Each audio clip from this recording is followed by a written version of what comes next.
Update po tayo sa sitwasyon sa Catanduanes na sinalanta ng bagyong Pepito. Makakausap po natin si GMA Integrated News Stringer Jinky Tabor. Jinky, kamusta na ang panahon dyan?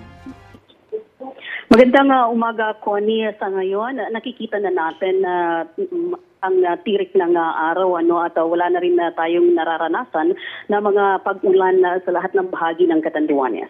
Pero gaano ba, Jinky, karami yung mga lumikas? Ano na yung sitwasyon nila kung nandoon pa ngayon yung mga lumikas sa evacuation center? Sa ngayon, Connie, 73,000 na individual ang naitala na lumikas noong kasagsagan ng bagyong Pepito. Mula ito sa 26,000 families.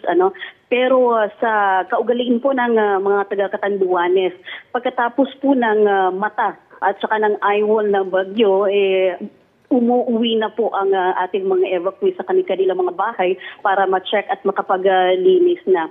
Sa ngayon po, karamihan o majority nakauwi na sa kanilang bahay at iilan na lamang ang nasa evacuation centers.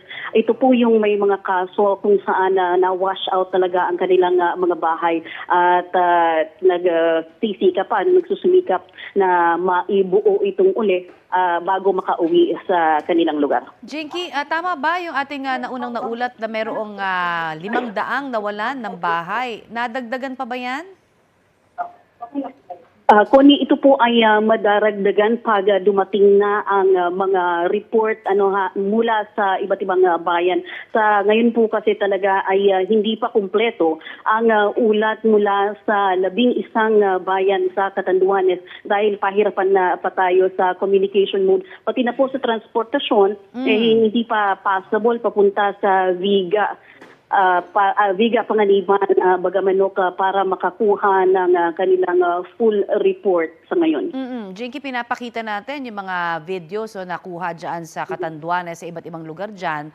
At talagang grabe itong pinsala na idinulot ng bagyong Pepito dyan. Paano ngayon? May mga areas ba na hindi pa napupuntahan? Kumbaga para lalo na sa pagbibigay ng ayuda, Jinky? Marami pa, Connie, actually sa bayan ng Panda, nakausap natin na si Mayor Tabirara doon, hindi pa nga nakukuha yung ulat kung ano nangyari sa kanilang mga barangay dahil impossible, hindi makadaan yung mga tao sa kanilang mga barangay papunta sa sentro ng kanilang mga bayan. So sa distribute po ng mga ayuda talagang sa Virac pa lang, kukunting barangay pa lang po sa Virac ang nabibigyan ng tulong. 1 to 2 months, Jinky, ang sinasabi na tagal, kung makukumpuni yung kuryente dyan. May update na ba tayo in terms of kung gaano katagal noon sa kooperatiba o sa DOE kaya may nagpunta na dyan? Ano ba ang lawak nito? Buong Catanduanes ba ang walang kuryente, Jinky? Yes, Connie, buong Catanduanes po walang kuryente sa ngayon.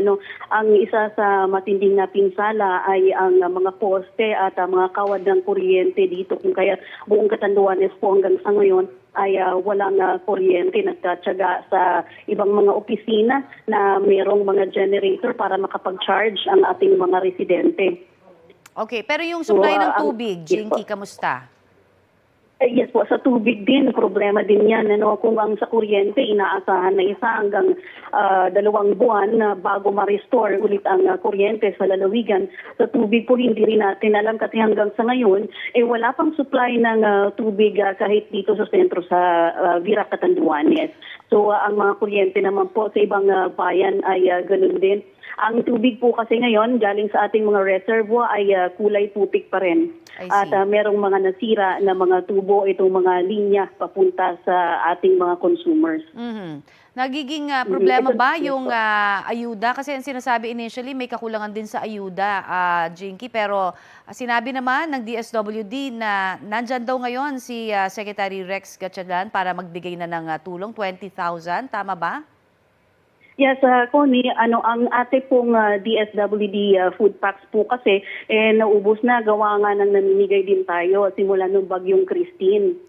Kaninang umaga po dumating na ang C-130 at merong dumating na 3,000 packs, food packs mula naman ito sa Allen sa Samar at bahagi po ito ng 20,000 na ipamimigay ng DSWD ayon kay Secretary Rex Gatchalian, maliban pa sa ibang tulong na dadalhin ng national government sa lalawigan na siya namang pinangako ng kalihim. Okay, yung mga flight schedules, okay na ba? At ganun din yung pagbiyahe ng mga barko dyan?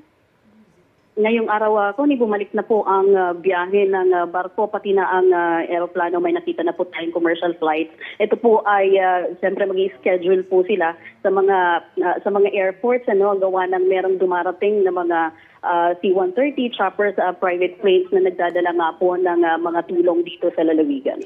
Sa ngayon, Jinky, ano-ano ba yung mga pinaka-kinakailangan ng mga kababayan natin dyan sa Catanduanes? Baka pwede mo nang ipanawagan on their behalf. Sa ngayon, ang talagang kailangan natin dito sa lalawigan ng Catanduanes, karagdagan na food packs dahil napakarami po talaga ng apektadong individual. Sa affected individuals po, meron tayong 119,000 na apektadong individual. So kailangan po ng food packs, hygiene kits, drinking water at GI sheets and iba pa po na construction materials. Dahil lang isa rin sa napakalaking pinsalang dala ng Bagyong Pipito ay itong pagkakasira ng mga bahay ng ating mga residente. Sa ngayon ba nananatili pa rin, Jinky, yung zero casualty sa buong probinsya? Kanina po ay nagpayag na ng statement si Governor Tua na confirm po zero casualty tayo po Pero maidagdag ko lang doon sa mga kailangan pala ng dito sa Catanduanes. Kailangan po sana natin ng augmentation for power restoration teams mula sa ating ibang cooperatives kung pwedeng makapagpadala dito ng tulong. Kailangan din natin ang ating telcos para mai-restore ang signal sa probinsya. Magkaroon ng free calls and text booths sana ang signal ng kuryente ng internet dito kasi talagang napakahina, nakaasa lang po kami sa Starlink pero maliban diyan ibang telcos po talagang walang signal kaya hirap na hirap sa komunikasyon mula dito sa Catanduanes. Ayan, at panawagan na rin yan sa mga telco, pati na rin sa DSUD o yung Department of Human Settlements para sa pagkukumpuni ng mga tahanan dyan. Maraming salamat. Yes, po. At ingat kayo dyan, Jinky. Yan po naman si GMA Integrated News Stringer, Jinky Tabor.